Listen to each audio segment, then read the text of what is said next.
Brigadier Parritt, congratulations on receiving the prestigious award recognising your outstanding service to Korea. Please could you tell us a bit more about the day itself? It was a wonderful day. I mean, it was not just the day.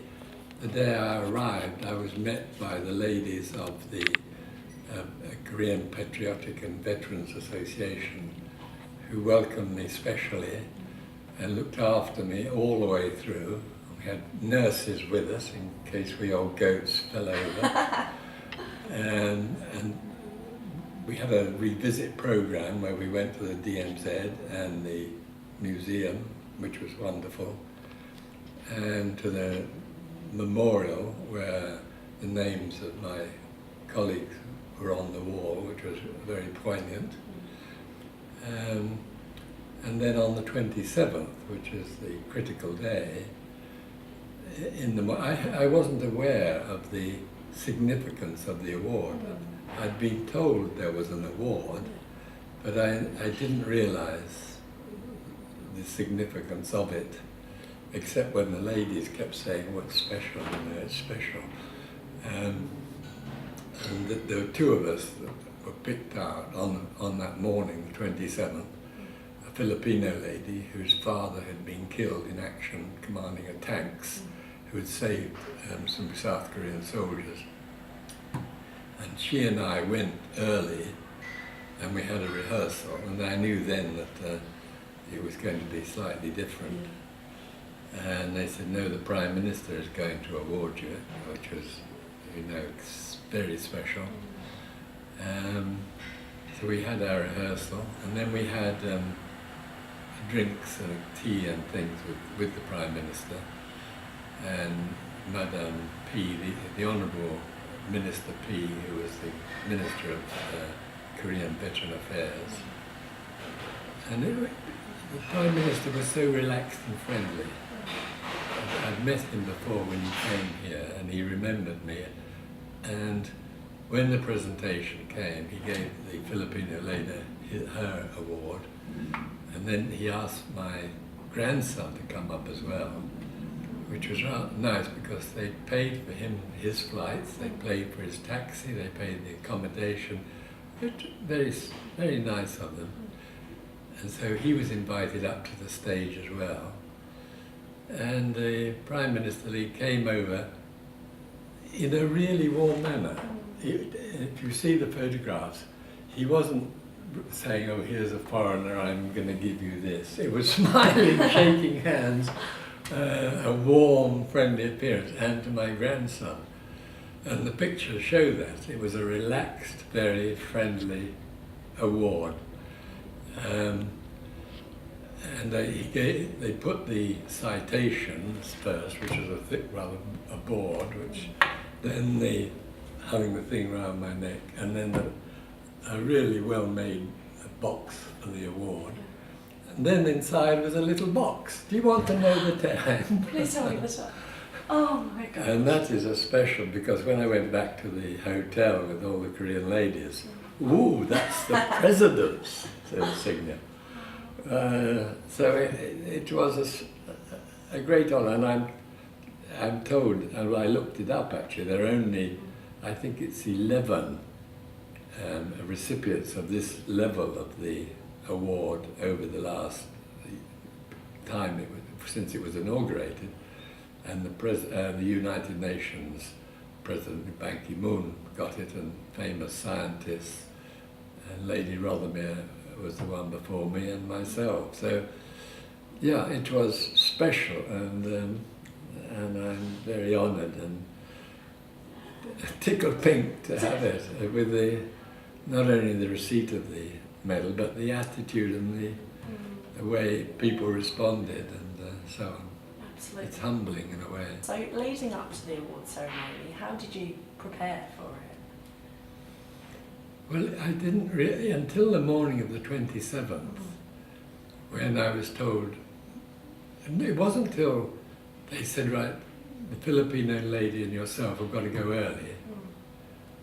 And then when they said, "You've got to have a rehearsal," then I thought, well, hey, this is slightly different.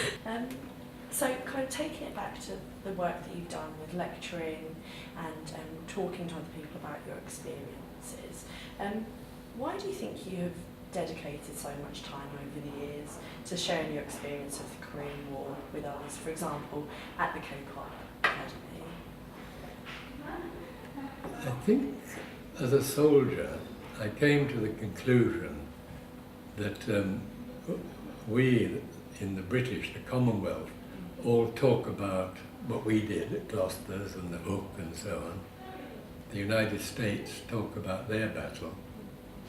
But at the end of the war, when you look at the map of the line along the 38th parallel, it's predominantly South Korean soldiers. And I always felt that they didn't get the recognition that they should. We tend to look after our own affairs. And I did apply to learn Korean because I was in the army then as a lieutenant, and I met these Korean officers, and I found it not right. I couldn't talk to them. And so I applied in the army to learn Korean, but the Ministry of Defence, as it was, said no, you've got to learn Chinese. So I did 3 years at university learning Chinese. I think probably the view was that Korea's never going to be an enemy, but we might need Chinese in the future. So it was always a lack of a vacuum that I didn't know as much about Korea as I wanted to as a young soldier. Yeah, and you've been so involved ever since then, yes. So I Yes. think you've completely acted on your word and took that direction with both hands. Yeah, that's true. I think that's brilliant. And kind of going back to that time when obviously you started your career as well like that. So I've kind of did a bit of research and found that you qualified, if I get this correct, for a place at London University to read law. Yeah. Have you ever imagined how your life would have been different if you had have taken Horrible. that path? Sitting in an office, looking at conveyancing or divorces or... No, and I had a wonderful time in the army and freedom. And my wife, of course, we've been married 62 years now. Congratulations. Thank you. She says she's rather like a cabbage plant because, wherever we were, we're going to Libya, and now we're going to Cyprus, and now we're going to Hong Kong, and now we're going to Singapore. And so she moved a lot. But I've been lucky in the girl. So what would be your advice for anyone wanting to know more about Korean society or Korean culture from your perspective? The obvious answer is become a student at K-pop. Exactly. How about that? That has to be it's a wonderful experience for these guys. They get the language, they get the cooking, they get the clothes, the music, and a very good history lecture. So K-pop is but a lot of young people are learning Korean at universities, aren't they? A lot, yeah. So I should think quite a lot apply for K-pop, don't they? Definitely. It is such a popular course, and you can see why, because it's the whole cultural experience. Yeah. And I think once people get a taste of it there, it's just like a constant evolution throughout life. So I do agree with you, K-pop Academy. Yeah, and it's such it's a pleasant 6 weeks or whatever it is, but it's an investment. These girls and boys come from all over the world, but going to Korea and coming to K-pop, they have an affinity of warmth. When they hear the word Korea, it might be, what's that song we sing? Oh, Gangnam. They relate to it. No, K-pop is a great success, undoubtedly. Long may it continue. Absolutely. So just to kind of finish off, what does receiving the Order of Civil Merit mean to you in reflection of the past few weeks?